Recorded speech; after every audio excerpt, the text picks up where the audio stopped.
We are back on the studio with a really good friend of mine. Yvette Manessis Corporon is a senior producer at The Extra Show, and she has written a book, an amazing book, inspired by Greece, When the Cypress Whispers. Welcome, καλώς ήρθες. Thank you, George. Yvette Corporon Manessis. Ναι, βεβαίως. Yvette Manessis Corporon. How do you feel? Would you like to do it in English or Greek? Whatever you like. I'm Both. comfortable with both. Both. Okay. A little bit of both. Okay, how's life? Life is pretty good, thank you, especially that I'm here with you, my old friend George. We've met so many years ago in Monaco. Yes. And she's Greek, I'm Greek, and we started talking in Greek, and we had a fantastic time over there. And, Greeks find each other no matter where we are. Yes, and you wrote this book. I did. And it's a great job. When the Cypress Whispers, it took you like 5 years. It took me a very long time to write. I have a full-time job and 2 children and very busy like most of us today. So when I decided I wanted to write a book, I did it the only time I could, which was at 4 or 5 o'clock in the morning before I got up and left for work. It is based on a true story. It is, it is. Tell us a story. It is based on the stories that my yaya would tell me about her life in Greece. In the typical Greek-American way, yaya came to live with us after my papu died. And she would tell me stories of her life during World War II. Our family is from a little tiny island called Erikoussa, right off of the coast of Kerkyra, Corfu. And during the war, my grandmother became very friendly with a bunch of Jewish girls who were being hidden on our island. When the Nazis occupied Corfu, they shipped all the Jews of the island to Auschwitz, and most of them died. There was one family who came to live on our island, and the entire island worked together. Everyone in Erikoussa worked to save the family. They all kept the secret. And despite the fact the Nazis said that everyone would be killed if they were found hiding Jews, everyone kept quiet and the family was saved.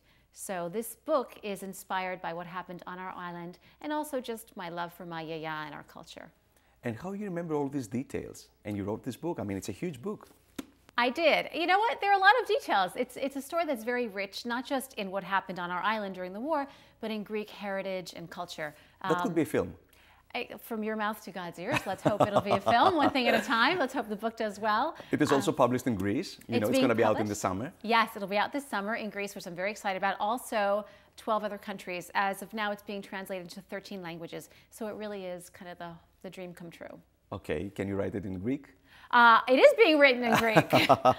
It's being translated for me in Greek, thankfully. Αλήθεια, πώς το κατάφερες? Πώς το κατάφερα?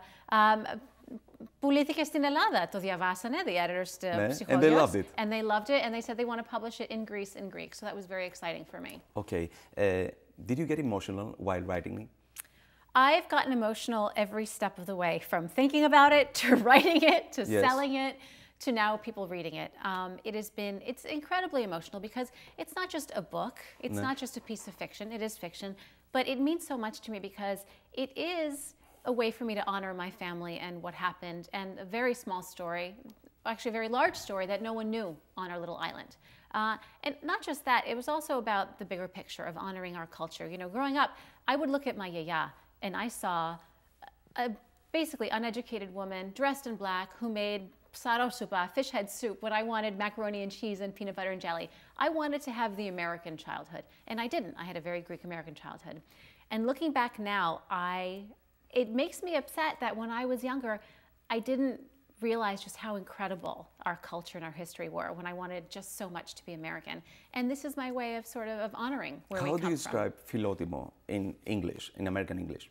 Philotimo. Yes, which is our big hearts, you know, we help people. Well, that's what we do, isn't it? Yeah. You know, I mean, my yaya could never make a small dish. It was always a giant pot because it's enough to feed a village. And I think that's just the nature of who Greeks are and how we love. When we love, we love. Yes. Truly, big, and completely. And I think we see that in the incredible yayas, you know, yayades that we come from and in the typical Greek mom. Tell us about the perception that the book has in the U.S. You talked about being emotional. I mean, this is for me, one of the most emotional parts of it is that when people read it, the first thing they say is, this makes me want to hop a flight and go to Greece. And if you look on Amazon, if you look at Goodreads, if you talk to anyone who's read the book, that's really the first and foremost. Well, first they say, I want a Greek yaya. And next they say, I want a family like that. And then they say, I'm booking my trip to Greece. And with what's going on in Greece right now, you know, most of my family is still there, seeing how difficult it is and how they're suffering, to think that a book that I wrote could help inspire people to go there and possibly to bring money into the country and help promote tourism is beyond anything I You promote Greek imagine. tourism in a way. We are promoting Greek tourism because especially in Corfu. People, again, remember not just the headlines of the economy, but what a beautiful, beautiful country Greece is and what beautiful people Greeks are. Πάμε για ένα διάλειμμα λοιπόν και αμέσως μετά τι λένε οι διάσημοι που έχουν διαβάσει αυτό το βιβλίο.